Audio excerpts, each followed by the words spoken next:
Video देखने से पहले प्लीज अपनी स्क्रीन पर सब्सक्राइब और इस घंटी के बटन को दबाइए, फिर ऑल के बटन पर प्रेस कीजिए। If this world is going forwards, it's because of people who can think out of the box. Karl Popper was a great thinker in London in the 50s. Once said, knowledge advances not by repeating known things but by refuting false dogmas. One of the dogmas in medicine is, for every ill there is a pill, which is not true. So I always demolished this myth about 40 years ago and wrote a book, What Doctors Don't Get to Study in Medical School. After I wrote that book, they wanted to defranchise me, remove my degrees and all. So people wrote to the MCI, remove his degrees, remove his professorship, because he has written something very much against the medicine. No. I wrote, there is no pill for every ill, but there is an ill following every pill.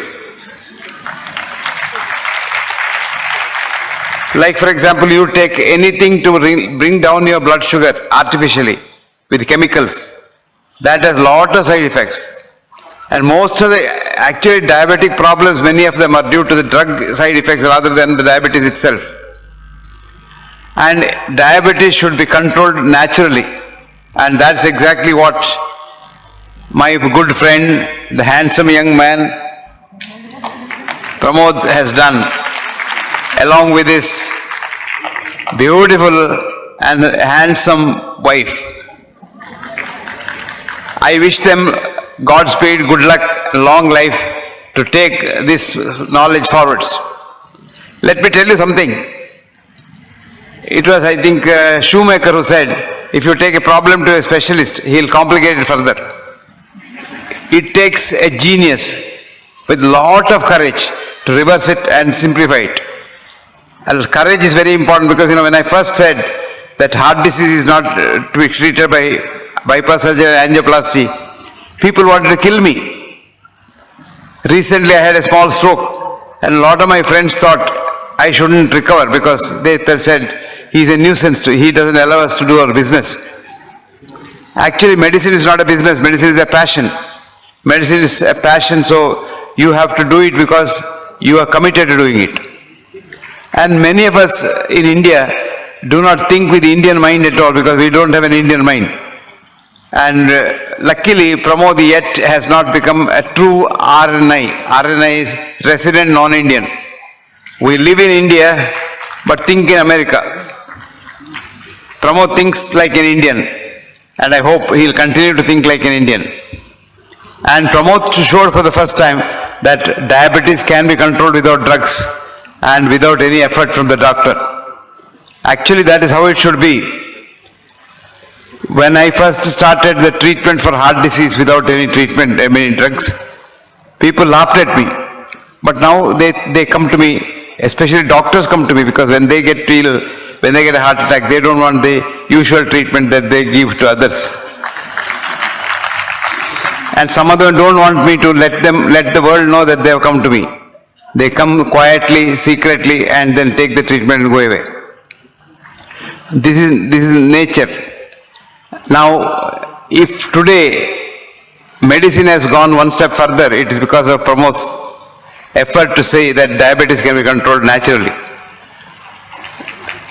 The conventional thinking is diabetes, the minute you have diabetes, you must immediately go and have either insulin or some other tablet. And that's why the West always hypes that. I think it was Sindeji who was talking about Nobel Prize and all. Nobel Prize is given only if there is business in whatever you find out. Like for example, Banting and Best found out insulin. Immediately they get the Nobel Prize and everything happens. But insulin is the one which has probably done more damage than diabetes itself.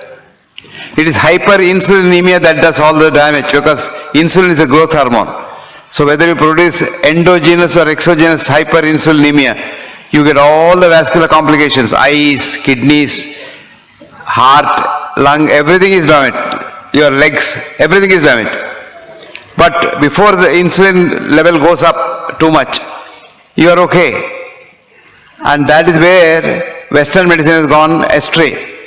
Western medicine has gone after the wrong science of reductionism. That is, supposing somebody was talking about cancer, you will be surprised. We know what cancer is, but we don't know how to cure cancer. but we still give treatment which we know doesn't work.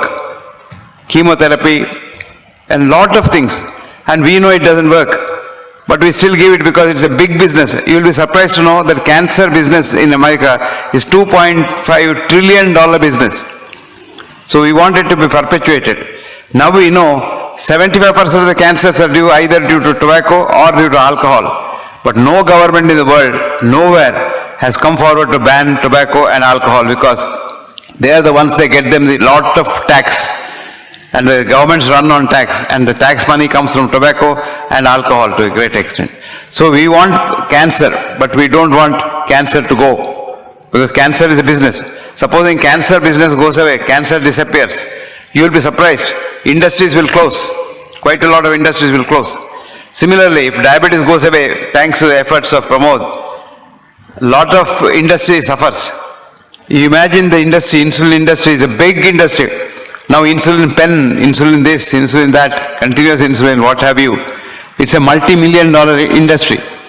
All this will have to close because diabetes is a simple disease. It's not a disease, it's a metabolic change. Diabetes is not a disease of sugar. Sugar is only an indicator. Diabetes is a disease of liver where metabolism is completely upset. And so you have got to look after the whole human being. And the whole human being includes the most important part of the human being is human mind. Where is the mind? Never mind. Even your doctor thinks your mind is in the brain. And that's why mental diseases are treated with chemical drugs, which only affect the brain. Mind is not in the brain. Remember that. Mind is not in the brain. Mind is the consciousness. The whole human being is the mind. So if your mind is pleased, your diabetes is gone. Your mind is pleased, your heart disease is gone. If your mind is pleased, your cancer is gone. You hate somebody, your diabetes goes up. You hate somebody, you get a cancer. And you're very angry with someone and want to destroy somebody, you get hypertension and so many other diseases. Now, right from the beginning of my medical studies in the medical school, I was thinking, how are we treating human body as a machine? Human body is not a machine. You are one cell to begin with when you are made in the mother's womb. And that one cell is divided into 120 trillion cells today in your body. A human body is a colony of 120 human cells, which are human beings. Each one of them is capable of doing what a man does or a woman does. And then they love each other so much. Love one another so much, they talk to each other. And if you hate someone, which you are not supposed to do, then the cells get confused after some time. And then if you go on hating somebody, the cells get so confused that they say, why is this man doing that? Because I love everyone. Why is this man doing that? So the cells start hating each other, which is called autoimmune disease. You hear of some horrible diseases. These are all autoimmune diseases because the cells hate each other. So diabetes is also coming somewhere near there, not fully there, but somewhere near there. So the most important part is keep your mind tranquil, love the whole world, and have a healthy mind. You know what a healthy mind is? A mind with enthusiasm to work. You want to work. And enthusiasm is compassionate. You want to help somebody. And if you have these two qualities of head and heart, you probably become a human being. But our education system doesn't do that. Education system tries to give you a job and money. So big IITs and all, they say, how much does my student get salary next year? That's the yardstick. I tell them no. How many good human beings have you produced in this world? And that's the most important part of education system. The education must aim at making healthy minds and not just wealthy careers. If we did that, lot of more promotes will come out.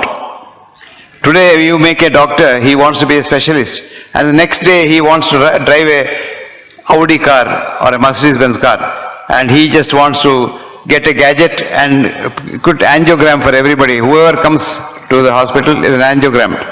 And the atrocities that happen in corporate hospitals are only to be seen to be believed. Doctors are induced to do more work, so they're overdoing, over investigation, over diagnosis, over treatment. And this is accepted fact. A recent study which is published last week showed that 2,500 American doctors were interviewed, and they said 50% of what they do is not for the patient's benefit but for their benefit. 50% of angioplasties and bypass surgeries are done for the doctor's benefit, the hospital benefit, not for the patient's benefit. And when you publish this data and try to do good to people, people don't like you.